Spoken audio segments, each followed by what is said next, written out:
Start recording, everyone. Oh, thank you very much. Oh, have a nice day. Yeah, recording in progress. So Okay, like, well, we've actually got to the point where we've hit our deadline. So I guess we start the meeting formally then in that case. So firstly, I'd like to say welcome to everybody and thank you very much for coming. And I'm terribly sorry that due to reasons beyond our control that we're having this meeting virtually. We had hoped to find us a place in the hospital, but they keep pulling bits down, as you might have noticed. Before they fall down, you mean? So before they fall down, and in fact, the lecture theatre has been completely revamped, and we couldn't get in the conference room. So really, we'll just move on like we did last time. We've got this meeting in two parts. The first part is the formal meeting we have to hold as a registered charity, and then we can move on and open up the floor to a wider discussion about where we are and what we're going. And I'll be passing over the chair to Wayne since he said he's the meeting host to make life easier. So first thing is the first item on the agenda then is to adopt the minutes of the AGM held on Wednesday the 20th of March as a true and accurate recording of a record of the meeting. Are we happy to approve that? Any dissenters? Yep. You're happy to accept it? Thank you. Proposed by Pete, that was, I think. Yeah. And okay, thank you. So we got a proposed secretary. That's who was the seconder, please? it. Steve. Was Steve. Thank you. So we move to the second item on the agenda, which is to receive the annual Trustees Annual Report. Now, this has been published, and I hope you've had the opportunity of reading it, so I don't have to go through the whole thing. And then we would actually move on to approve it. So does anybody got any questions they'd like to ask about the Trustees Annual Report? Have you had a chance to read it first off? I can tell you briefly that what we've said is that following on from the challenging restrictions of COVID-19, which severely affected our charity's ability to perform its main objectives, that's still to a certain extent remained the case throughout that last year. And we continue to provide most of our output remotely, although we have actually got some volunteers actually. But what it has highlighted, in order to get back, we need more volunteers, okay? But in fact, I can report that the charity is in good order generally. And obviously, there isn't anything abnormal other than we'd like to try and get back to business as usual, really. The full report is on the website. If you haven't read it, please do so, because I shall now be asking you to adopt that report so we can submit it to the Charity Commission. We're happy to do that. Yeah. Yeah, fine, thank you. We then move on to the account summary. Now, the full accounts will be available and released to the Charity Commission when our accountants have produced them. In the meantime, there's a summary available actually on the website as well. And I'll ask Alex just to make a few comments if you've got anything, Alex. Yeah, I'll briefly just summarise it because, like Dave said, it's all on the website. Last year, in terms of outgoings, I'll start with outgoings. We didn't actually spend too much more than 2021. So our outgoings were only up £321.64. And considering we got a new alarm system put in along with CCTV and along with all sort of bills going up, I didn't think that was too bad. However, our income did go down quite substantially. We were down £2,027.47 when we compare that to 2021. So really fundraising, Trevor sadly isn't with Hospital Radio anymore, and he obviously did a lot of the fundraising, and thank you to Trevor for that. But really, that's sort of my aim for the next year, to get more into the fundraising. However, though, our accounts I think were still in a sort of good position. The end of the year we finished on just under £6,000 for £5,988.02. So yeah, I don't think we did too bad. We had £1,000 worth of donations and almost £1,000 worth of gift aid claims. So if you can and are eligible for gift aid and you haven't, please fill in the forms or get in touch. That's been a huge benefit to us, actually. Yeah. Okay, so on that basis, are we any questions from anybody first? Failing that, are we happy to adopt the this? Obviously, the formal accounts will be published, as I said, when they're available. But we're happy to receive these at the moment. Yep. Yeah. Fine, thank you. Can I just Right, check? we move- Can I just check who's proposing and adopting, please? Oh, I'll sorry. propose. I'll propose. Who's on? Richard Tree proposing. Seconder, please. Yeah. Steve Kirman. you. Thank you. Thank you, Wayne. Keeping us under control here. Okay, the further item on the agenda is obviously election to the Board of Trustees. As you know, we have a revolving board under the terms of the Constitution, and this year it is Carrie and Steve's roles that are up for re-election. We have not received any nominations, so this election is unopposed unless anybody has an objection. None at all. No objection. Sorry? No objection at all. Thank you very much. So obviously on that basis, I can confirm that Carrie and Steve are duly elected for a further term as trustees. Fantastic. Okay. Can I just interject and just ask Pete and Richard, are you happy to propose and second that? Because I heard you both chirp up, so yeah. Yes, no problem at all. Whichever. Okay, thank you very much, guys. I think that concludes the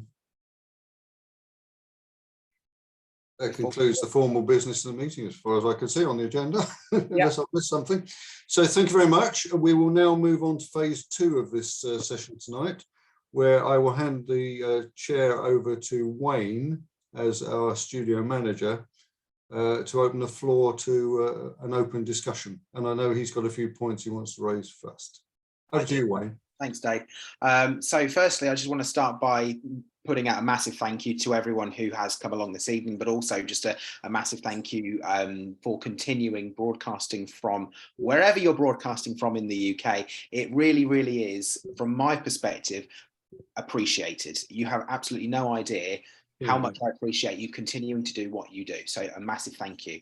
Not only does it keep me on my toes, it keeps Stuart on his toes, and he certainly keeps me on my toes as well. But no, honestly, a massive thank you for continuing broadcasting over the years that we've been doing this somewhat strangely remotely and not feeling normal. But I'm hoping that after this evening, we will start to slowly get back to what feels like a somewhat normality.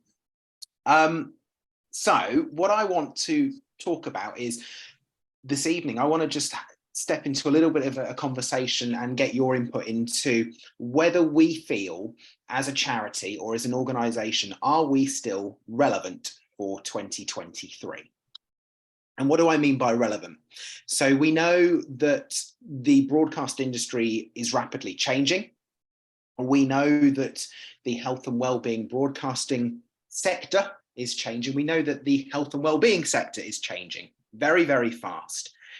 We know that this hospital is changing very, very fast, although probably not as fast as some people would like, with the pending announcement, hopefully. And I don't know anything, which is ridiculously unfair.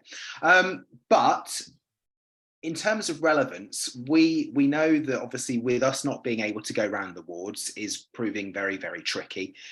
A lot of you probably broadcast thinking, do I have an audience on a daily basis? That is a very, very key question. I have today actually had a conversation with the Hospedia technician, Paul Hack, who confirms to me that all but one of the Hospedia units are working. So that is a relief to some extent. How many are left? That's a very good That's the question. good news, by the way. I don't have the full figure. I don't have the full figure. However, disappointingly, we have lost all of the units out of Denver ward. We've lost all of the units out of Castleacre ward, and we have lost all of the units out of Windsor ward. So that's 3 wards that have gone from our reach in terms of patient bedside entertainment systems. Because I saw some pictures. I think it was Kevin who showed me of eventually a skip, or for want of a better word, and it was just stuffed full of dead units. And you think, exactly the point you just raised. You know, is anybody out there actually listening? Are they able to listen? Yeah, You can probably elaborate on that. Yeah, it's a very tricky point to elaborate on. I do have a number which is just shy of 400 units, which are still available in the hospital. And as Paul said to me this afternoon, all but one are working that are connected. So it's still a strong number. It is still a strong number when you think units to bed ratio. But like I said, it is very disappointing when you see a skip full of hospital units that have just been pulled out. It seems to me, Wayne, there seems to be a trend where they do these ward refurbs to just rip them out. Yeah. Because certainly that's why we know we've lost Denver, and certainly Feltwell was exactly the same as well. There's nothing in there. Yeah. So as part of the ongoing estates work that the hospital's doing, obviously we know that they're having to look at the roof, what they call the rack program, and propping up parts of the estate. With that comes ward refurbishments, and also with that means that they're pulling units out, which isn't great for us. But they, like I say, it's just one of those things that we just have no control over. But ultimately, we do still have an audience, which does give us a bit of a positive note when it comes to media, which is good. It is good. We do still have the online stream. We do still have smart speakers. We do have an audience which tune into that, which is good. So if anyone is broadcasting and thinking, am I getting an audience? The answer is yes, you do still have an audience. It might not be as many as we would hope, because obviously with some of the units being pulled out, we do still have an audience, which is good. In terms of that question, are we relevant?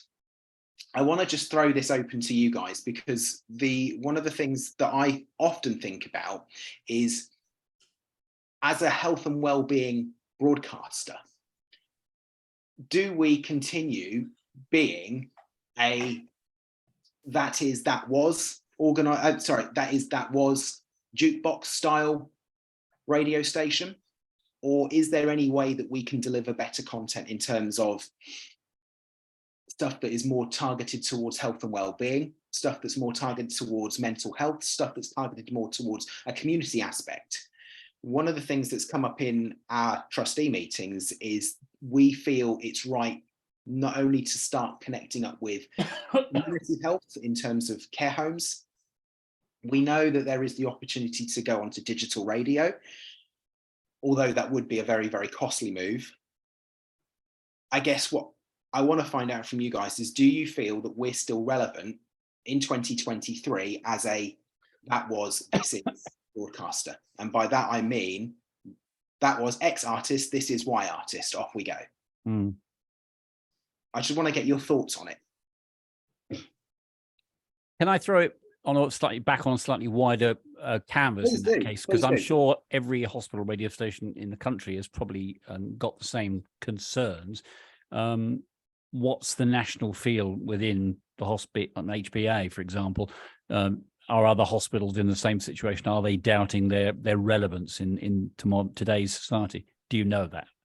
I'll be perfectly honest with you, Richard. I don't have a lot more of a dealing with HBA anymore. No. I stepped back from them back in January, but from what I understand, and Ian might be able to come in on this because he was at the conference in Bolton over the weekend, it's probably a mixed bag, if I'm right in saying, Ian. I don't know if you want to elaborate at all. Yeah, no, you are right. It is a mixed bag. There were some stations at the conference. In fact, there was one station in particular who I spoke to a member of, who said that this year is their last chance saloon. They're on their last legs financially and in terms of volunteer recruitment and programming, although she came away from the conference with some ideas about how they can improve all of that. So fingers crossed they're not last chance saloon. From all the comms that I see in my role at the HBA, managing all of that, stations generally are celebrating birthdays and things like that, and it's the same stations that we hear from. So there are, I have a feeling, and I'm sure this is the same feeling as other colleagues in the HBA, there are a plethora of stations who are members of HBA that aren't engaging, and it's probably because they're not on the wards again at their station, or because of the pandemic they've kind of just closed up a bit and they haven't opened up properly yet. So I definitely say it's a mixed bag. But some stations equally are progressing well. I mean, there's stations that now broadcast on community radio. and DAB, Fact Bay Trust Radio up in Lancashire, I want to say. Their charitable objectives still very much permit them to be a hospital health and wellbeing station, and somehow they get through that on DAB and on community radio. And then other stations have taken up to doing podcasting and have joined the HBA's podcast network. So stations are thinking about expanding, kind of what they do, and their broadcast area and how they broadcast. So it's not all, just music and information delivered to a patient's bedside. It's through a plethora of different means. And HBA will be there to support stations that want to do any of those things. Great, thanks, Ian. So, yeah, just throwing it back out to the membership. I guess where I'm trying to go with this is how, if you was in my position as studio manager and you was asking yourself these questions, are we relevant? What are your initial thoughts? It might be, it might be a difficult thing to face, but you're probably right. I suspect we're not relevant anymore because obviously, the core mantra, if you like, to use Star Trek term or whatever it was, the prime directive years ago was requests and dedications, when we were able to go up on the wards and actually interact. And that did well for our PR, but also we got lots and lots of requests. Yeah. Day after day when I'm doing gold, I'm plugging the request line on the website and the email address. And I know, we're just not getting that many, the odd one or two, very few. So yeah, as if we're looking at us as a purely request station, then we're not fulfilling that objective at all. So yeah, I don't think we are relevant, because I think a lot of people these days, if our age profile is from say 35 upwards, those are not the people that are necessarily listening on the devices anyway. And if there's not a set of headphones there that they can just put on and push one button, which, like in the old days, it's simplicity, then they probably won't be listening anyway. The younger audience have got their devices or their own playlist on whatever playout system they're using. I imagine there's an awful lot of people out there who don't even know that there is a hospital radio at Kings Lynn anymore. So, well, we knew that before, didn't we, Richard? Yeah. Number of times when we went up on the ward and I said, "Oh, I didn't know there was a radio." Yeah. Oh, yeah. Well, we had that. I mean, yeah. Even when we were up on the wards, we were able to educate and tune people in. Exactly.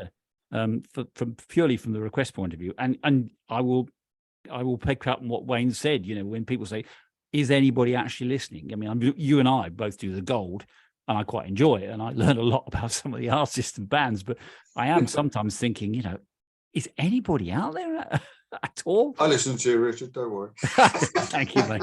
Keep waiting for the cock-ups. No, but it's encouraging that there are still 400 units out there. But again, are they being used for us or another radio station or whatever? No, I think it's it's a truth that we don't like to face, but I think you're probably right. I think we're not relevant. So on that basis, where do you see us going? Yeah, I know. That's the next question. How do we become relevant? That's really what this discussion is about. Yeah. Anybody else want to comment? I know that when we held our engagement evening at the back end of last year, we discussed about where we all saw ourselves in the short, the medium and the long-term future. And when we had Jo Rowe with us, obviously as volunteer services manager, she was quite keen that we adopted different ways of communication in terms of making sure that we had WhatsApp available for the station so people can contact us in a different way. So we weren't reliant on someone being here to answer the phone or looking at the answer phone. The good news is that we have now set up WhatsApp. So we do have a WhatsApp line to the station so people can contact us that way. It's not actively promoted because I only set it up about a week and a half, 2 weeks ago. Right. But that is coming. We do have a new landline number. So that is what's linked into WhatsApp. So I'll be making sure if you've not been to the station that you all know what that number is, and you can promote it. We've just set up, like I say, the new landline number allows currently me and Dave to receive calls on our mobiles whilst we're not at the studio. So it's all cloud-based phone, which will be great because if we do get a phone call come in during the day of somebody who wants to contact us, we can just pick up that call straight away wherever we are, which is good. And we're not relying on someone then checking the answer phone 5 days later and thinking, oh, we've got a request from so-and-so, and then disappointing them. So there is that. The other thing that obviously Joe did talk about at the back end of last year was an app for the station that people could just tune in on their own devices or download to their own devices, and talking with the people that run patient experience and the family liaison officers. They do actually loan out tablets and stuff to people who want to connect with friends and relatives. That's a possibility that we're going down funding for. And talking to my new boss, the Associate Director of Communications, was very keen on us to look at getting full funding for that from the hospital's charity. So that's a possibility as well. Mm. I know Pete had his hand up a second ago, so I'm just going to go to Pete very quickly. Yeah. Can I just, about going back to basics, Friday crew, and I'm not saying, you know, we're better than anybody else, because we're not. We come on at 4 o'clock and we're on till 10. Mm. What about the other nights? Because we don't always have presenters in every slot. Right. And I'm just wondering what's going wrong. I mean, that's the basics. I think, are we broadcasting? I think there's a simple answer to that: people. the simple answer to that is people, as Dave said. But just to answer your question, Pete, really, I think the biggest thing is that it was, in terms of slots, for want of a better word, and actual programs, is that when you look at what I will call the mainstay evenings, Tuesday and Friday probably were the mainstay evenings where they actually had a wider or a plethora of people that could broadcast. Obviously, Tuesday had 7 o'clock right the way through till 11 o'clock with Richard's Focus, and Friday did have 4 till 10 as a wider variety of programs. Each other night, Monday, and I will say Wednesday as well, Dave, and obviously you are still very active on a Wednesday, but you know, it's always been a struggle to have numbers of people on a Wednesday, and right even across into the weekend as well. Just on that point, Wayne, just you know, learning from the past. Yes. When I was first, you know, my previous stint in hospital radio, Lynn, before I sort of went off, we had a crew where we were maintaining live output from 5 o'clock in the afternoon through till 10. And that's because we had a large crew, which we've lost over a period of time. And I think it goes back to what I said right at the beginning. It's getting people. But is it though? And I will question, is it people? Because we know full well that we can maintain a 7-day-a-week show from 12 till 2 with 3 presenters. So Gold runs pretty much every day without fail. It does, yeah. So we could actually populate those early evening slots with our existing volunteer base. Yeah, we could. In fact, that's what we should be thinking about. There is absolutely no reason why anybody who is an active voice tracker currently could think, well, there's a slot here that could be available. I'm probably not doing anything. I'll just jump on. But it does take someone has to think, well, do I want to do it? Exactly. Is my time valued to be able to do that? Have I got anyone listening? Is the other question. Yeah. You know, it's really difficult. It is really, really difficult. So I don't know is the honest answer. I mean, having said that about listeners, I mean, you've had information from the hospital and online that we have got listeners though, haven't we? Yeah. And, you know, quite a few at times, you know, so it is, you know, some are there. How many listeners community stations get? That's another thing. They probably don't get that many. I don't know. The small stations. I mean, what I would like to say, I would like to thank Mike and Richard and Dave for the Gold programme, because I mean that puts there's a lot of work going into that, and well done to those 3 people. So yeah, likewise, thank you. You know, I enjoy, like Richard, I enjoy doing it. So, but yes, I mean, and if I had more time, I'd do more. I'm on your side there, David. I mean, I'm supposed to be retired, but when I retired 6 years ago, people said, "Oh, you'll be amazed, you know, that you ever had time for a full-time job." And I've just passed my 70th birthday. I know I don't look it now. Stop it. But you're right. I think I do enough, and all right, I do 9 hours of radio between myself and the other one, and I'm very, very busy on the Amjam side and the performing and the comparing. I would like to do more, but I like you. I just think, no, there's got to be a cutoff point. You know, you've got loyalty, but where does loyalty, peter out, if you want? So I probably would like to do more, but I just haven't got the time to do it. Although I'm supposed to be retired. I don't know what everybody else thinks. And do you I know what? should be Well, retired, but I'm not. Sorry, Wayne. and I was going to say, and do you know what? It often does. You know, it crops up into my mind, and I can sit here and bark and say, are we relevant? Can we have more? Can we have this? Can we have that? And I don't know whether any of you guys out there think, well, why doesn't Wayne broadcast? Why doesn't Wayne voice track? Why doesn't Wayne do this? Why doesn't Wayne do that? It does play on my mind. I won't lie. You've got a full-time job, mate, haven't you? I do have a full-time job, Richard, but also So have I, actually. Yeah. But I personally feel that I give enough behind the scenes. Mm, yeah. Oh, you most certainly do, Wayne. Absolutely. So it does play on my mind, and you know, I would physically love to be able to do a regular show. If I had people up here on perhaps a Sunday night when I was back up here before COVID, I would come back and I'd do a live show. You know, but at the moment I just don't have anybody, so I'm not going to do it on my own on a Sunday. So that's something. But and that's the problem with Wednesday as well. It's just me and Chris now, who's sitting here quietly. It is a tricky one. It really is a tricky one. But anybody else want to bring themselves in and talk about relevance, whether they feel that we're relevant? And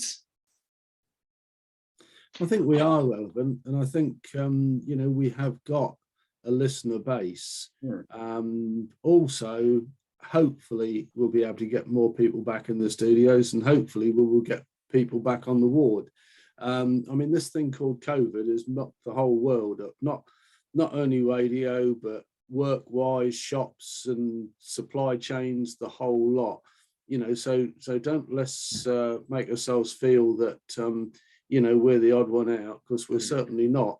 And hopefully COVID is starting to you know, slightly disappear or not be as bad, and hopefully we can get back into the studios more.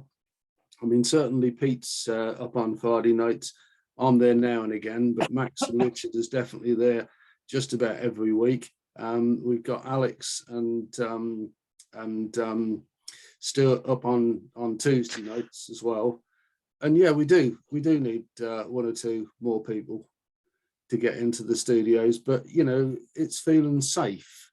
That's the problem with that, I think. But you know, hopefully if we can get more back on Tuesday nights, because it is a nice social little gathering as well. You know, if a few more Tuesday evening people can get up with you know, with Alex and Stuart, you know, that would help the situation. I mean, certainly Friday nights are getting back. You know, hopefully we can get Mondays, Thursdays or whatever as well. And certainly, you know, Dave, when you had what's his face, Mr. Stephen, wasn't it? Yeah, Steve. Wow. You know, that helped as well. We've tried to get a few more members. Problem is with COVID, how do you get them up? And over the last, you know, year or so, it's been impossible.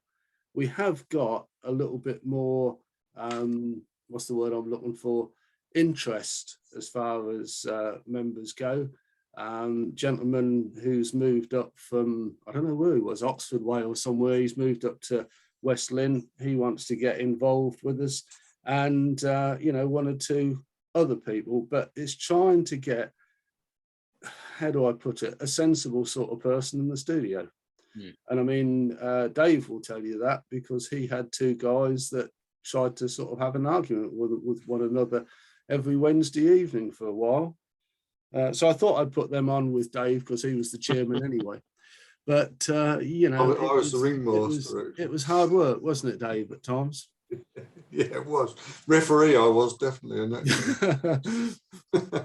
That's right. But certainly we are getting a little bit more interest in the station, because COVID is starting to disappear. And I think we've got to take that into consideration in a big way.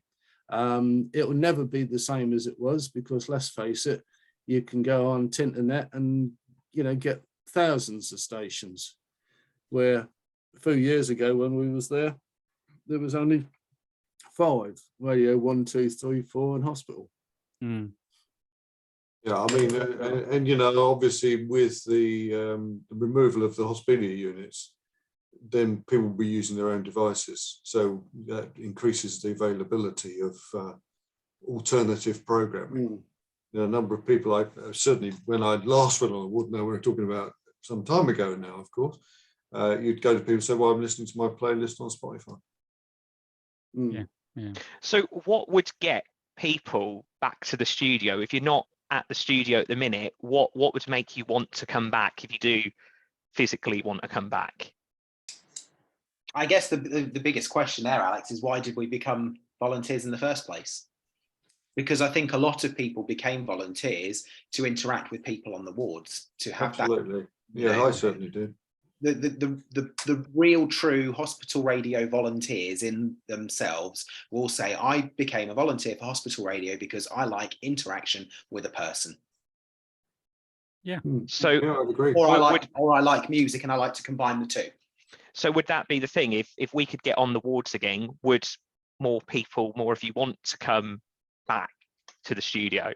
Would if we could click our fingers and tomorrow be like, we're allowed back on the wards, would that make you come back up to the studio next time, next week, whenever? It might be a bit of a commute for Ian, but now you can get that airport, that London Oxford airport. I'll get a helicopter. I've booked my flight already. I mean, having said that, Ian has put in an awful lot of you know, programs in.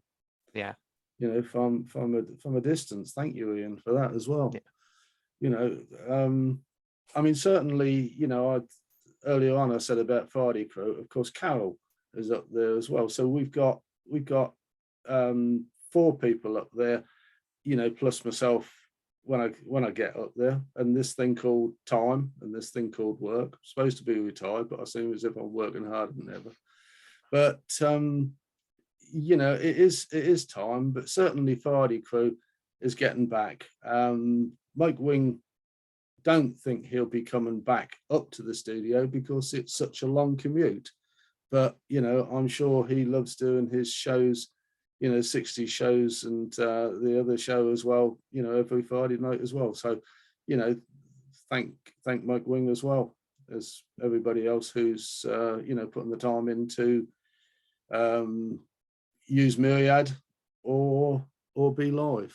I mean, the other way that, you know, maybe if it's a case of rebuilding the evenings from scratch and from the ground upwards again, perhaps it means that what we have to focus on is not keeping ourselves penned into our so-called crews or nights that we were once originally part of. I mean, I'm not precious to being a Sunday person or a Saturday person. I could theoretically help out on a Tuesday if it meant that it got Tuesdays back up and going again.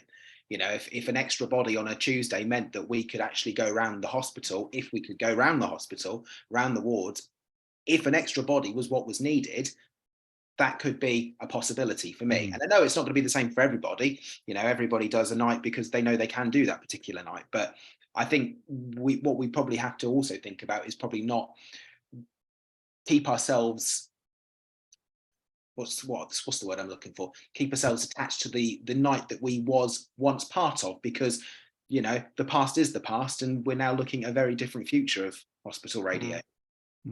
I think someone said earlier. So I was going to say, someone said earlier about the social thing, and I think that was great. I used to rock up on a Tuesday, and I was there from like 6 o'clock and there till gone 10. And the social side of it was great. Like, we used to go outside of hospital radio. We used to go bowling. We used to obviously do the foyers, and we used to go around each other's, like, well, Dave's parties around his house in Nordelf's smallest nightclub, whatever we called it. And I think, yeah, it is a shame. Obviously, COVID's happened. But at the moment, there's a couple, well, me and Stuart up there on a Tuesday night, and I normally go there after work. He turns up, we're there, we record, we go home. It's not what it once was. And I would love to sort of go have some sort of social thing again. Yeah, I tend to agree with what you say. I think if, and it's a very big if, of course, if we were allowed back on the wards, then yeah, that's the justification for me saying, right, okay, I know I got out of the habit of trooping through every Tuesday evening, but yeah, Alex, I agree that the laughs and the jokes, even in over a cup of tea in the crew room or whatever, just a bit of gossip about music's trends or knowledge or whatever, just the banter on the social side. And then obviously being able to actually go up and have a laugh and a giggle and talk to patients was a huge contributing factor of it, you know. And that's the thing I miss. And yeah, we've all got out of the habit of broadcasting live from a studio. When it was originally mooted that we'd have to use it from home, you know, the thought of doing it here under my stairs like you terrified me. I just couldn't handle the technology at that stage. But it's now the pendulum has swung entirely the other way. I've been now quite frightened about doing a live program in a studio because I'd have to be retrained on the desk anyway. And it's completely swung in the other way. Yeah. The advantage, though, I've said this to Stuart quite a few times. So obviously, you yourself, Richard, used to be on until 11, but we can now record from the studios. So in theory, you could record your show earlier, or you could record it for another day. So we're saying about covering different days. You could record a show for another day, but still come up on a Tuesday to do that. That's a very fair point, isn't it? Yeah. Come up, and I'd still get the buzz. I'd prefer to do it live, but again, it's that buzz initially. I'd have to reacquaint myself with the desk like so many other people, you know. But that's a good thought. I hadn't thought about that. Yeah, if I'm going to come back to do a program, then why not record another one to fill in one of the gaps on a different day? Because it's there in the system, isn't it? Yeah, true. That's worth thinking about. Not only that, if you do record your program in the studio for the first few weeks, at least when you say those wrong words, you can edit it out. Yes. Not that you do, Richard, of course. No, of course not. No. I'm worm perfect. I caught the very opener of Mike on Gold earlier, and when his opening link said, "Did you miss me?" and he was like, "Oh," did make me chuckle, Mike. So thank you for that. I don't know how Mike Tingle managed it the other day. He played Down Came the Rain, and basically it absolutely peed it down in Kingston at that time. He was the other side of the country, and somehow he knew it was going to rain at that time. That's been quite clever, you know. It's because I have a direct link with God, Steve. So, Richard, Tree, you said about going around the wards. Yeah. We got in touch with Joanne Rowe recently. Yeah. And she'd quite like a list of people who do want to come back, so she can then pass it on to infection control and then go potentially from there and get us back on the wards sooner rather than later.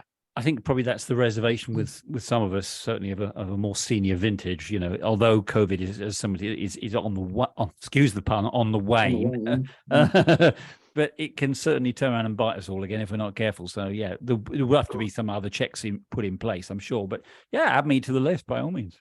Well, we used to be really helpful people, didn't we? Used to go up to their bedside unit, go right next to them, plug headphones in, blah, blah.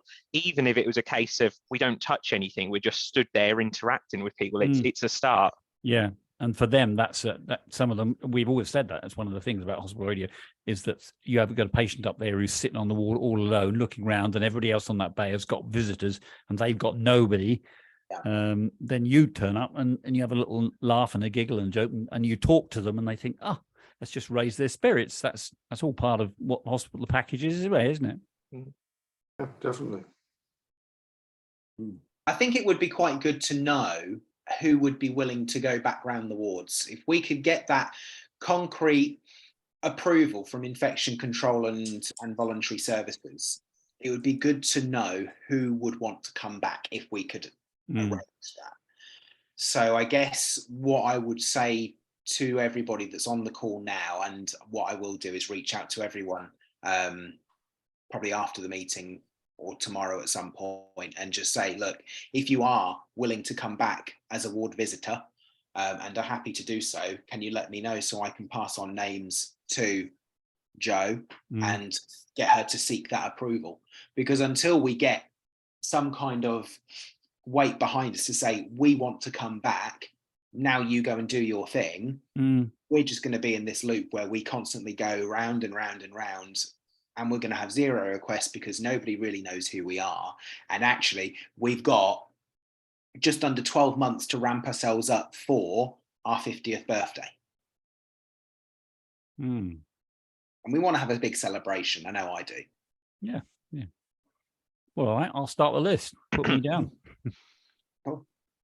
But I'd also, say put me down as well, but I don't think we need to go through sort of this saying who's wanting to, because there's going to be people who don't want to, and that's fair enough. But that's fine. That's fine. We don't need to do it on the call now. But No, what I'll do is I'll send an email out to everyone later on then or tomorrow and just say, look, if you are happy to come back as a ward visitor, then just reply back and say yes. Or if I don't hear from you, then I will take it that you don't want to, and that's absolutely fine. So in terms of relevance, we think we are somewhat relevant. Oh, Pete, hello. Sorry, you've just gone on. I just wonder in this day and age, and I know what the roots of hospital radio are, requests and dedications. How relevant is it to have requests and dedications? That's a good question. That's a very good question. You know, I do wonder whether we're just wasting our time doing it. It's been the holy grail. We must always have requests and dedications, and there used to be lots of competition between us all about which night got the most and which night didn't, and all that. But I do wonder whether it is still irrelevant. I mean, I'm constantly on my show, the show that I occupy at the moment, saying, requests shows coming up at 8 o'clock, knowing full well we just don't have any. And I know COVID's had a great deal to, a lot to answer for.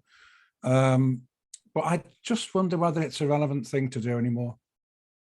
Is that a case of we're not getting requests because people don't know we exist? Maybe if we go around the wards again, and then we could judge it after that point, because I was saying to Stuart yesterday, there was points before COVID where we were getting 30 requests a night and we were overrunning into Richard's slot. We were getting so many. Whereas now, I've done the request show most weeks for the last how many years now, and other than my dad, I don't think we get any requests. No, I think you're right, Alex. I think that's a good point. But I think how are we selling ourselves? We're not really selling ourselves at the moment. What does our brand say to our listeners or our listener, however many we have? Does the actual term hospital radio put people off? There's a move now in community stations to forget about the word community because it gives a certain impression of amateurism, I suppose. Yeah, I would agree. When really a lot of community presenters are far from amateurs, just like a lot of hospital radio presenters are far from amateurs. But what does the term hospital radio actually convey to our audience? And as we're now online, we'd like an app. And it can go out to the care homes and stuff like that. Yeah. Should we be looking at a rebrand, having a group to think about how we do this? Because we can't do it just into this meeting. It's ridiculous. Do we need a group to look at it? I hate the word focus group, but that's the only term I can think of. It's what it is. So we focus our minds on where we actually do want to go. It's all right, we can all give opinions now, tonight, but we're going to go off the line at, 9 o'clock or whatever, and that'll be it. Till next time. Yeah. No, I think that's a very relevant point, Pete. We need to nail this. I've said to the trustees, it's all very well us talking about this, but we've got to have some positive action and come up, and which is why Wayne's come up with this discussion about where are we going. Talking about relevance, it's debatable whether we are relevant in our current form. We changed the constitution specifically to encompass a wider audience in terms of on the internet and in care homes and we are a health and wellbeing radio station. Now, we haven't really defined what that really means and what our content would be to make us one of those rather than what we are now. Because if you listen to our output now, it's just the same as any other music radio station. There's nothing specifically health and wellbeing apart from a degree of patient interaction when we can have it. But certainly if we could actually make it more relevant to the audience that we're trying to attract, that's fine.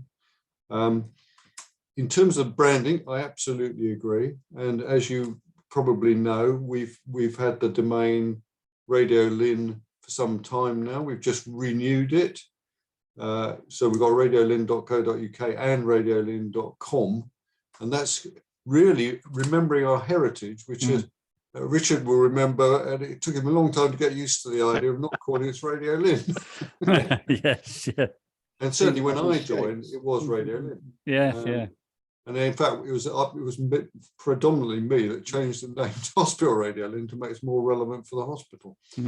But in fact, I think we've got to the point now where the world's changed. We are a streaming radio service. So a rebrand and a rethink is definitely on the cards. And I think Pete's absolutely bang on. We need to set up a group of people who are committed to actually put the hours into working out what that is. Because if we just, I think it's relevant that, okay, thank you very much to everybody that's attended, but there's a lot of people who aren't here. Exactly. So, I mean, those of us that are committed, and I am, to giving the station a future, then we've got to decide what that future is. Which is the whole point of this discussion, as Wayne said right at the beginning anyway. Certainly, it's just... And we can throw ideas up all night, but we've got to actually pull it together and have a firm plan with a time frame and costed. And yes, maybe go digital if we can fund it. Yeah. Certainly bring in a bigger audience and attract more presenters probably, but it's got to be the right kind of people to present the right kind of content. Yeah, I'm not sure that, I mean, you're not going to use that, but as you said, the phrase health and being radio station it's not particularly inspiring, is it? As an identity, a brand, but no. So basically, we've got to work out what that actually means to achieve the objectives of our organisation. What do we do to actually achieve that aim and objective within the envelope of our constitution? I mean, I use on air the phrase health and wellbeing broadcasting for West Norfolk. I use that at least 3 times during my hour, and I think that's actually quite good. Actually, yeah, that scans but quite we well. But yes, okay. So what is the health and wellbeing element of our broadcasting? I think Wayne would agree. We're perhaps not there yet with that. We need to think about what content, how we would modify our content to achieve that objective. And the phrase that we use a lot on Tuesday nights is King's Lynn's original radio station. I mean, that's not in any way being derogative about any of the others. It's just that we have been here longer than all of them. Yeah, so it might be a strap line we can adopt on a little more of a formal basis. To say, look, we have been around here since 1900 and frozen to death or whatever. Just you were there at the beginning, Richard. Oh, I was, yeah. Steam radio. I'm going to go to Ian very quickly because Ian's had his hand up for a very, very long time. So let's see what Mr. Pennell has to say. Thank you. I think in terms of relevance, especially around the request programs, I can only speak from the lived experience at Radio Channel in Oxford. And actually, even before the pandemic, getting requests from patients was, I mean, back in the days, you used to get 11 or 12, and then it just dwindled as smartphone and technology came around. You'd be lucky to get 1, 2, or even 3. But the relevance outside of the musical request was actually, and I think it's been alluded to already, just being that person at the bedside. All the nursing staff are really busy, all the doctors are really busy, and sometimes patients don't get visitors. So actually, even if you're doing a request show and you don't get a request, you might have spent about 10 or 15 minutes with that one patient who's told you a story, and potentially you could retell that story on your show as opposed to playing that request, which gives you a bit more content, and you're not having to fumble around the music library to try and find the song that they want, and eventually you don't have that song. So maybe not a story time per se, but just having that interaction, saying, oh, listen, I might retell some of this story on air because I find it really interesting, and I know others will as well. And maybe that will encourage them to call in to the studio to tell the story on air themselves, or you record it on your phone or something like that and play it out. I think in terms of health and wellbeing broadcasting, I think there are probably some quick wins in terms of how you could bring that to life sooner rather than later, although it does involve people and time, which are very few and far between. But maybe even a snippet or a minute's worth of health and wellbeing used for West Norfolk after the weather. You know, you've had the national and international headlines, then you've had the weather, and then, you know, somebody just voice tracks a minute's worth of news from the QEH or other NHS or care home or health bodies in West Norfolk. You know, or if it's not after the weather at the top of the hour, you say a specific time on a specific, you know, weekday, for example, maybe 20 minutes past the hour in the morning at 11 or whatever. There's just that snippet of news. The trouble is, you know, it's the time, you know, getting the people to record it and making sure it's updated. But those are relatively quick wins that anybody could potentially do, myself included. I mean, I don't even live in King's Lynn, but Likewise, I'd volunteer for stories.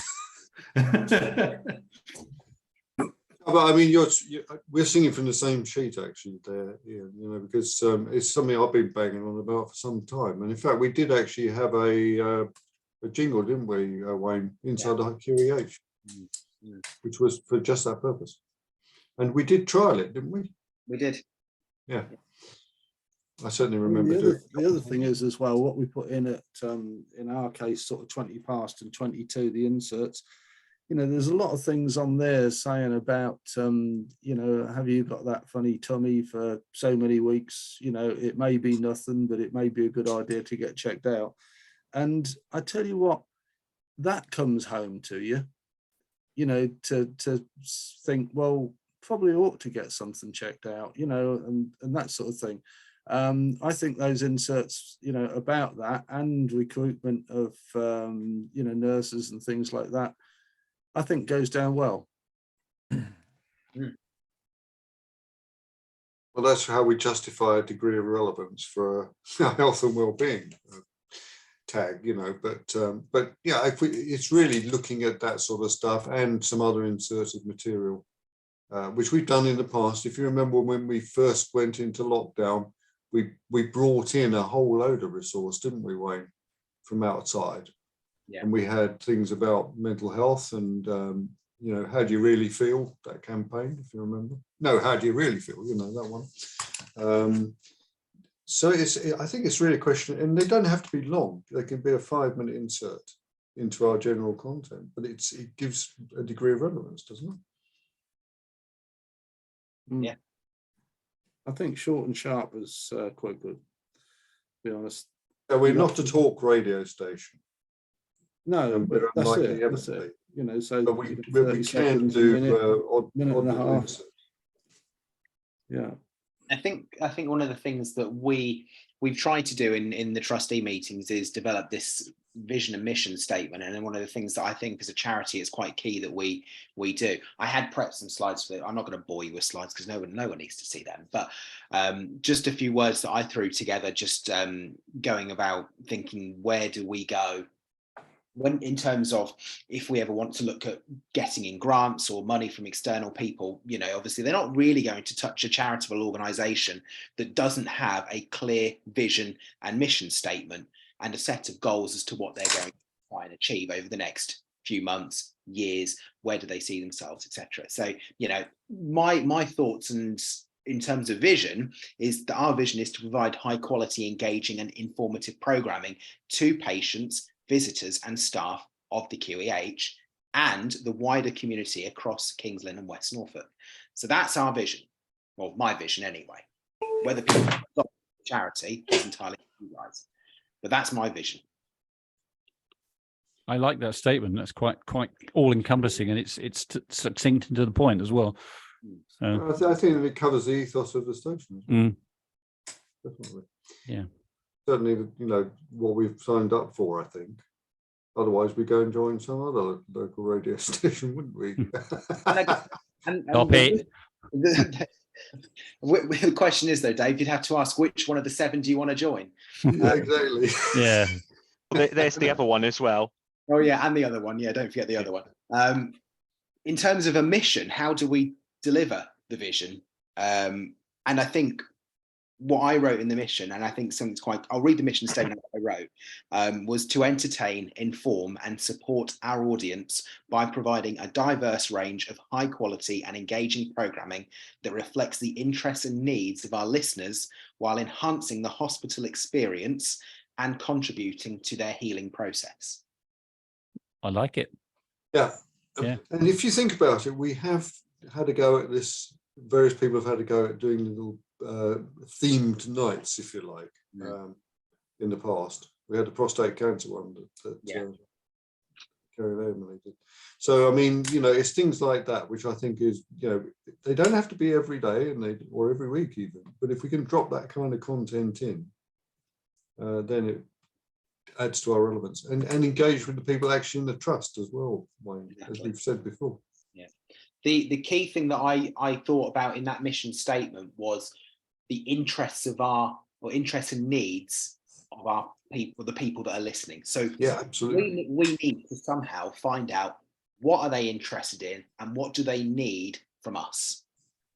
Because unless we know what they need or what they want from us, we can't deliver it. No. And one of the biggest stakeholders, as we've just established there, will be the hospital. Absolutely. We need to engage with the decision makers, if you like, and the audience for that matter. I mean, you know, one of the things which I did many years ago was actually have the patient survey, which we conducted, where we actually said, when you're at home, what do you listen? Which radio stations do you listen to, and what are you interested in? All those sort of questions, and then we were able to formulate a plan to model our content based on our audience requirement.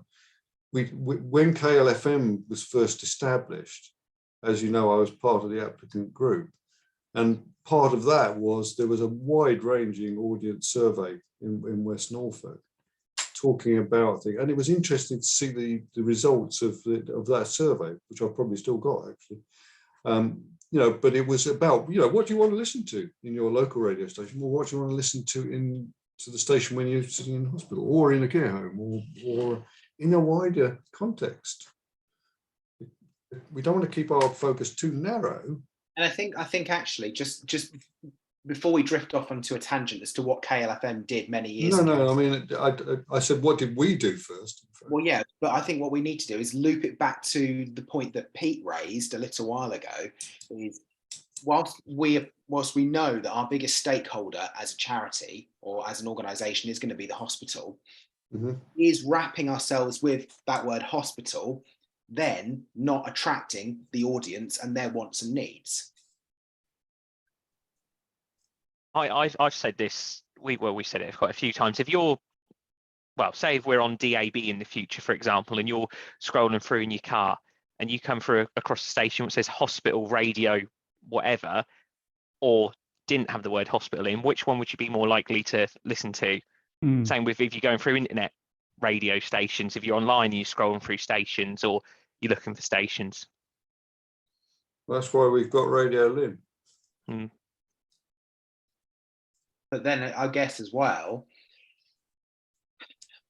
in terms of names, and when I'm not going to get onto the whole idea of rebranding because we have to do this completely separately. Well, it goes back to what Pete said about a group. It does. But also, if you was to look at the name Radio Lynn, and we was to establish ourselves as this health and wellbeing broadcaster for West Norfolk, as Pete says 3 times on his show, you don't get that from Radio Lynn. No, but you could have it as a strapline on Radio Lynn. But Radio Lynn does not say that you're a health and wellbeing broadcaster. Well, no, but what does then? I don't know. But if you were scrolling through, as Alex said, on your car radio, that's not really, provides a unique purpose. I'm not convinced that's a valid argument that Alex used, actually, in terms of scrolling through the radio, because if you're doing that, then you're more likely to pick something else anyway. You know, like an 80s station or a pop station or whatever, you know. But isn't that Alex's point?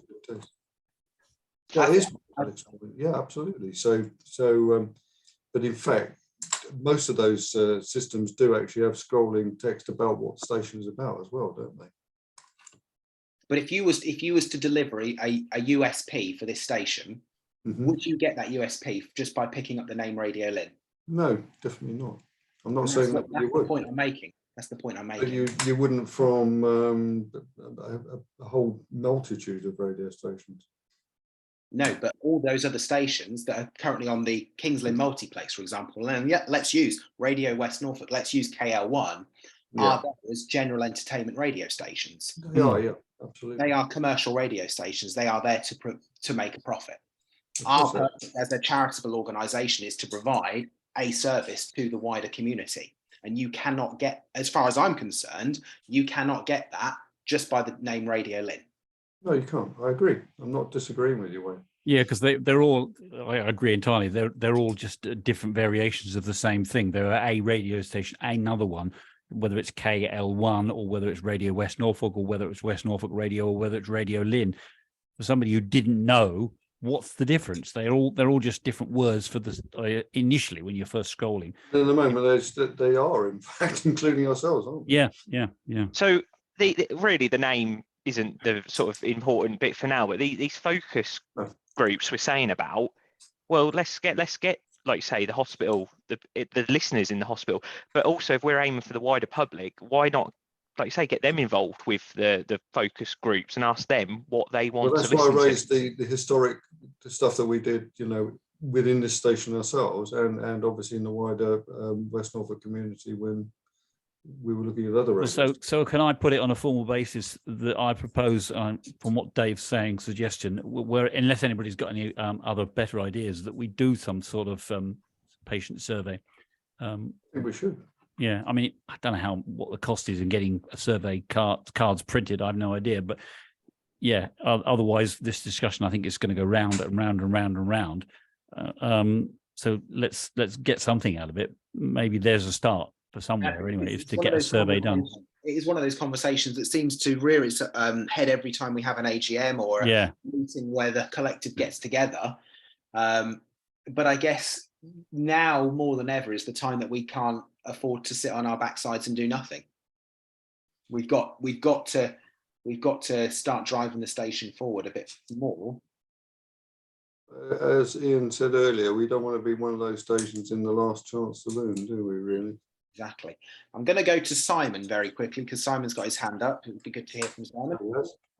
Okay, I was just thinking because, you know, I was listening to we were talking about what's going on, and I started thinking about the staff, and the staff are a community in their own right. I mean, there's 2,500, 3,000 of them. It's quite a big village, really. And I did spend some time in the hospital in the middle of the worst part of COVID as a patient, and it was just heartbreaking what they were having to cope with and manage and do. And I just wondered whether there's any mileage at all in aiming the community aspect of hospital radio to involve staff. I don't know. It's just occurred to me because we're talking about patients all the time, but the staff are here longer than the patients, and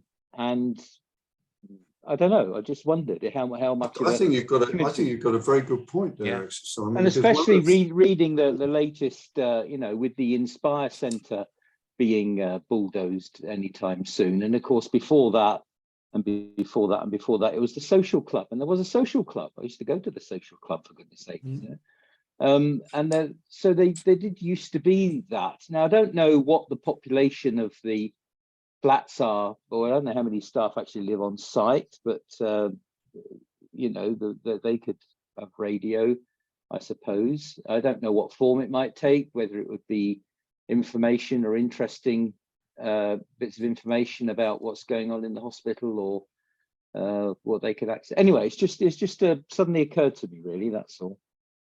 Well, I can certainly remember in the good old days when we were up on the wards, the general relationship between us and the staff was one of mutual respect. They really valued the work that we did, and they sometimes helped us as well. If we went up onto a ward, they might sometimes say, "Actually, I've spoken to Mrs. So and So in bed 4, and she wants to talk to you. Well, Yes, here's a request."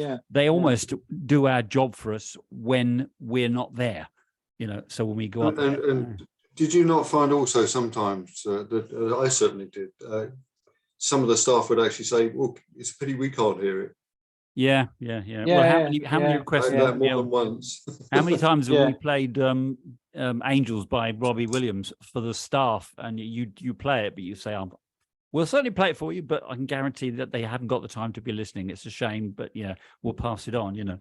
So yes, I totally agree. Yeah, I think Simon's got a valid point that they should be consulted or involved with maybe another survey of their own. Yeah. How as hard pressed staff as we know you are, how can we help you to do our job and your job as well? I'm sure there are staff up there, probably the newer members of the younger staff, that don't even know that there's a hospital radio station, yet alone the patients. Is that probably accurate, Simon? Do you think? I don't know. I'm sure it is. Yeah, I'm sure it is. I suppose I was just wondering about all the people in accommodation. I don't know how much accommodation is there up there these days. How many staff are on I was going to say site? we see a lot of them at work, a lot of new staff, and they all live in the Hornbeams or whatever. There's loads of them. But if they tuned in on a whatever night, a couple of nights a week at whatever time, that's also then get some information about what's going on in, because there's lots of people from other countries these days, isn't there? That might lead to them wanting to do shows as well. They might want to be involved, but not knowing that we exist. Yes, yeah. Also, I don't know about you, but I seem to somehow now get all the QEH staff update emails. We could potentially have someone read that, like the updates out on air. Yeah. So according to the staff accommodation brochure, there are 213 study bedrooms, they're called.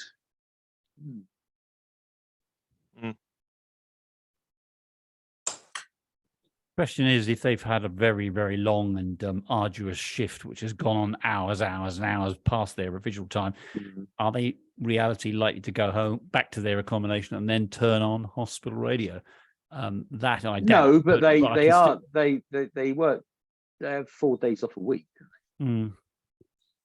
But then there's also we could look at getting an internet radio put in the staff canteen or the hub, or other staff. I know Rhiannon, my partner, when she worked at the hospital as a midwife, she was based in North Lynn, and they've got an area there they could put an internet radio in, or it's not just the hospital site.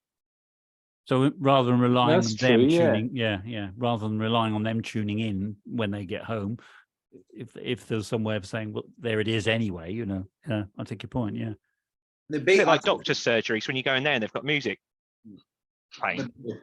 The biggest challenge that I think you'll find at the moment, and knowing what I know going into the next financial year, is that we've been told that we've got to save the best part of several £million, and you will probably find that departments will not want to pay for a music license to listen to hospital radio. Does each department need a license then? It's not just the whole hospital site? Not a whole trust, no. So in terms of the patient areas, there is an exemption, isn't there one? Yeah, you try telling PRS and PPL that. No, I appreciate that. But in fact, if you go into any of the waiting areas, there are radios playing, or various radio stations. Some of them are. Yes, some of them are, because I know I've been in there and heard them. Unless that's changed very recently in the last year. What about Costa in the hospital? Do they play music? Because if so, no. No. They need a license. But I didn't know if they had one and they were playing someone else, and if so, we could be like, no. I mean, yeah, I was even contacted by PPL-PRS yesterday actually to see if I got a license here for my company. I said, I'm working at home. Oh, you don't need one. Are you sure it wasn't a reminder for you to renew it again this year? No, shut up. I've got that as a reminder on my blooming calendar now. So, it's a very interesting conversation. I know all about PRL. So before we again go off on a bit of a tangent, I think what we've established then is that we need to explore setting up focus groups for relevance and looking at potential rebrands and how we can get back into the hospital, focusing on staff as well as patients. Agreed. Focusing on what the wider community. So I think there's a need for us to kind of re-establish the links that we once had. Indeed. Not necessarily, and I'm trying to think of the best way to word this. Try and go out there and like, hello, we're new, but we're not new. Have you heard of us? Do you need to know about us kind of approach? So it's like we're promoting a new radio station or a new service to our existing family. And shout about in the local news as well. Yeah, I mean, we don't get enough media coverage at all, do we? Have we got anything to shout about? Well, we haven't at the moment. No, this is what we're talking about, isn't it? So we don't have enough think, media coverage because we've got nothing to shout about. But we're now saying, well, hang on, here we are. We are here. We are here, but what is our purpose? Well, that's why we've got to have to. And that's the whole vicious circle. We need a purpose. So I think, getting back to, it is the relevance and everything else. Then we've got a mission to go, a message to take out to the wider audience. We've got to come up with our own internal structure as to what we think we might do, then and test it, market test it, to see whether we've got that idea right. Yeah, that's basically, we've got to come up with a plan and then go and do a bit of market research and then rework it to meet what the feedback from the plan is. You do any marketing campaign, that's exactly what you do. I think it's important when we do go out to try and promote us, it's not about asking people what they want from us, it's what we're going to give them. Exactly, bang on. You go into an old people's home or doctor's surgery and say, what do you want out of a local radio? They don't care. Waste of time. Hey, we need to say, this is what we offer. This, what do you think? This is what we offer, and we've got to make it interesting. Yeah, no, yeah. I agree. It's coming up with, it's formulating this plan, as you said, and then market testing it effectively. Almost be in the form of a multiple choice survey again, possibly, with some ideas for a focus group. But we're actually calling the shots. Yeah, yes, yeah. We're giving them. It's not open-ended. Would you like to hear this, or this, or this, or not this? Too much what do you think? More music, less music, more health and well-being, more hospital news. If you give them half a dozen choices, then someone's going to, it's like asking open-ended questions or closed questions, isn't it? Yeah, exactly. Yeah. We've all gone quiet. Yeah. We have. I think we've run out of steam, probably. Well, I don't think we've run out of steam. Again, I think it's the case of how now. How do we do it? Yeah, let's move on to that then.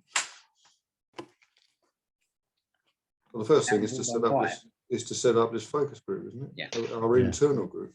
Yeah. Well, is the first thing we do look at about coming back to the studio, going back on the wards, because then we're back on the hospital. That's a given, isn't it? Yeah. That's where we want to be, don't we?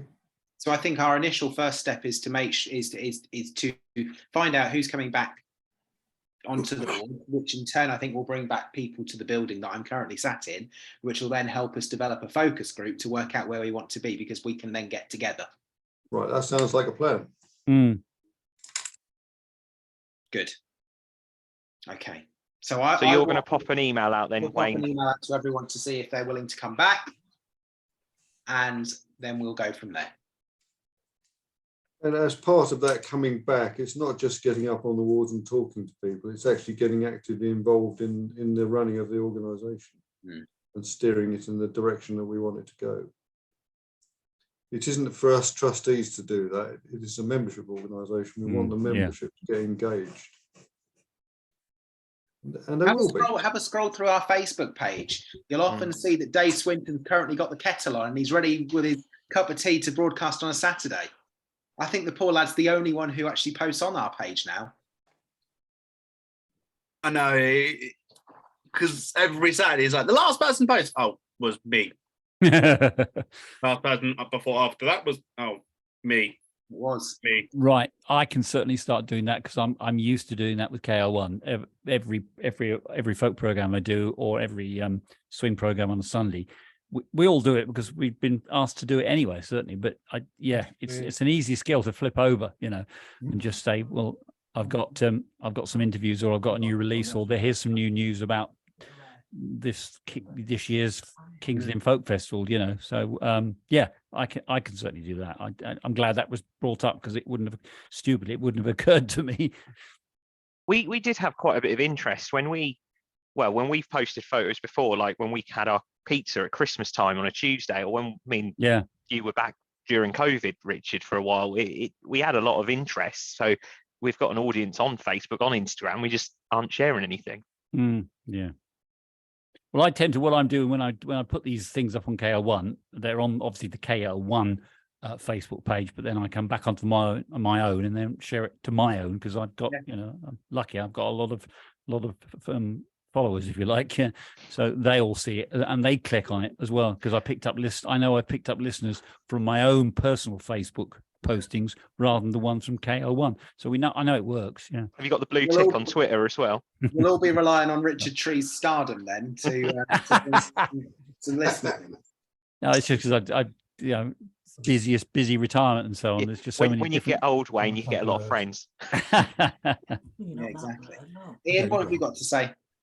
I was just going to say that somebody had mentioned, or I think we all collectively mentioned, the need to have something to promote to the local media and the press, and there's just nothing to promote. Well, actually, getting back onto the wards, once you do that, is something to promote. I think it would look good from a QEH angle, to say, listen, volunteers are back on the wards. It will certainly look good from a Hospital Radio Lynn angle to say, listen, we're back on the wards. Give us your request. We're just going to come and see you. I think that's the opportunity that you take to get the local press paper in, other radio stations in or whatever, to promote Hospital Radio Lynn going back onto the wards, not them. And that's something good to shout about, because that's still a struggle with a lot of hospital radio stations at the moment. A lot of them are still struggling to get onto the wards. So actually, not only will you be helping to publicise the station locally, it might help the national feeling of allowing stations back onto the wards as well. But that would be definitely something to kick off the PR process. Definitely. That's a very good point.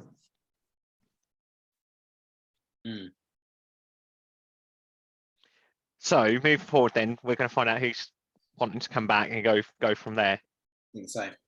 So that's step one. Step one.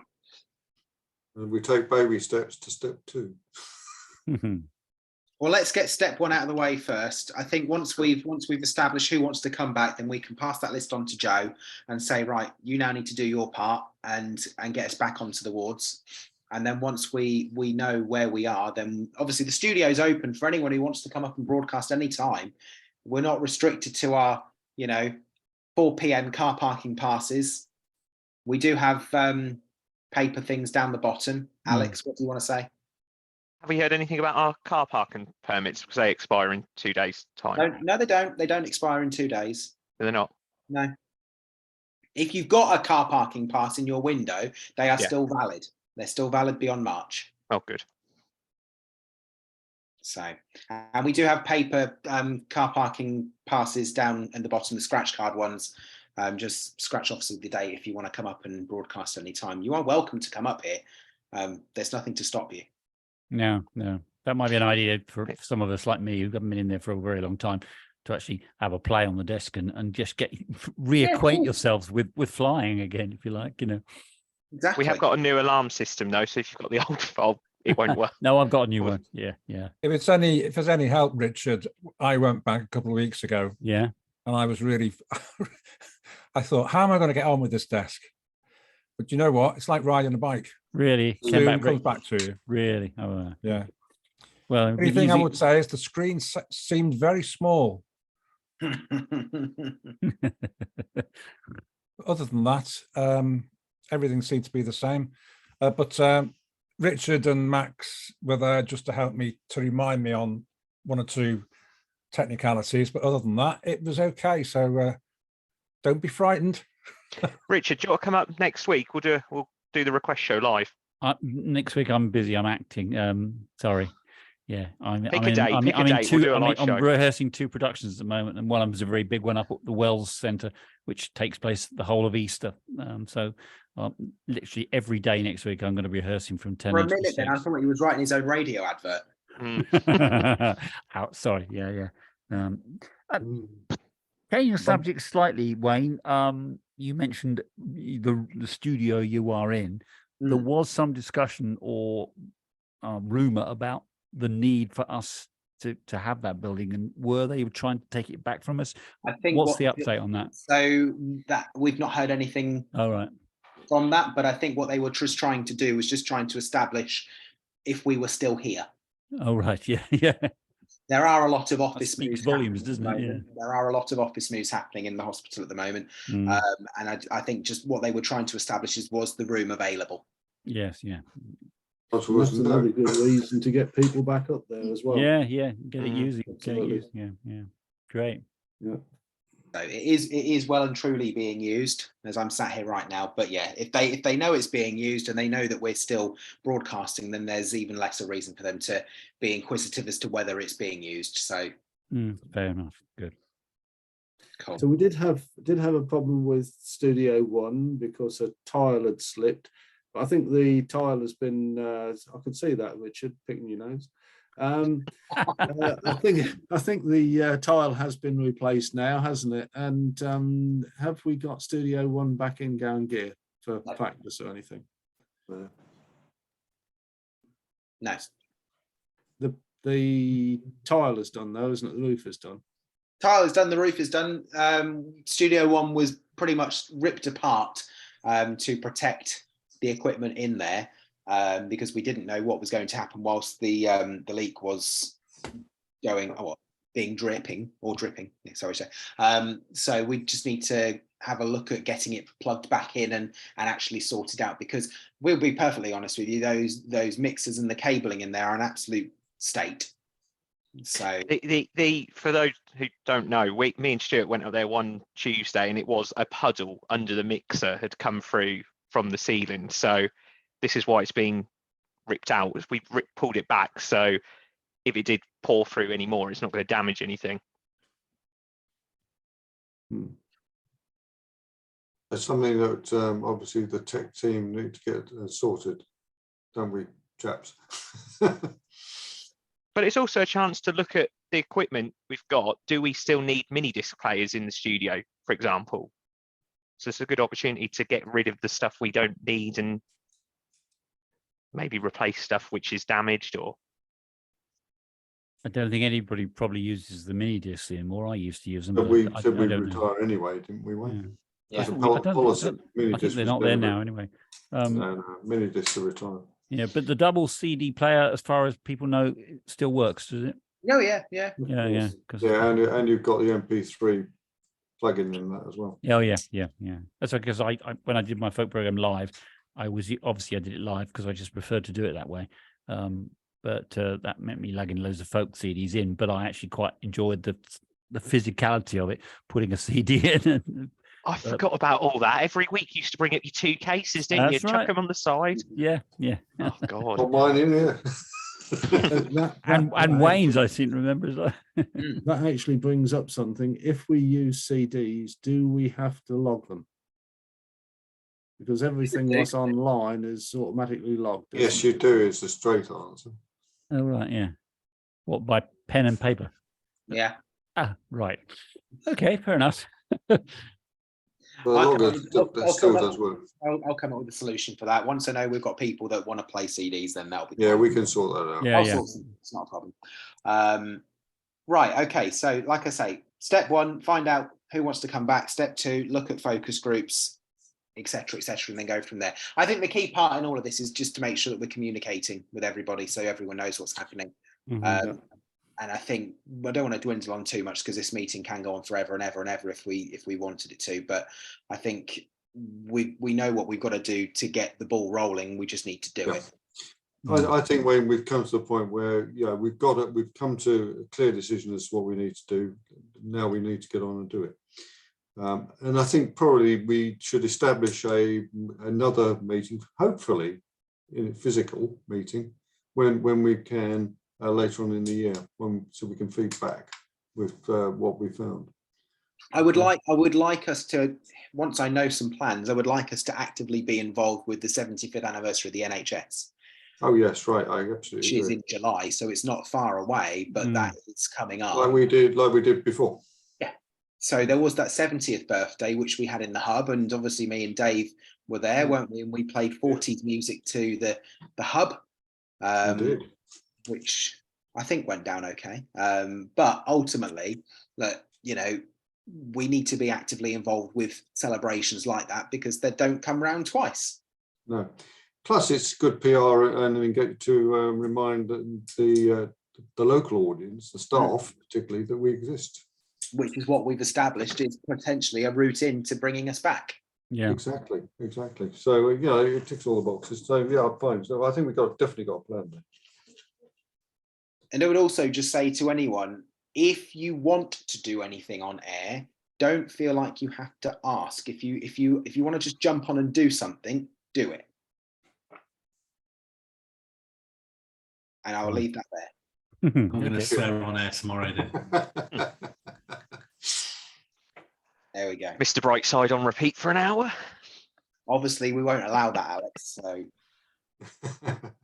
I'm sure Stuart would notice before I did. That's for sure. Stuart will have a darkness hour. I have no idea what you're talking about. Anyway, right. I think we'll call it there, guys. Thank you very much. I think you're right, Wayne. Well, thank you for that. Thank you to everybody. And here's to another successful year. Well, and even a better year, shall we say. Back on the wars with more members and better engagement. So thanks very much. Okay. I hope to see you all in the person next time. Absolutely. Lovely. Right. Well done, Wayne. Well done, David. And thank you very much, everybody. Thank you. Goodbye. Thank you very much. Okay. Bye-bye. Bye. Bye. Bye.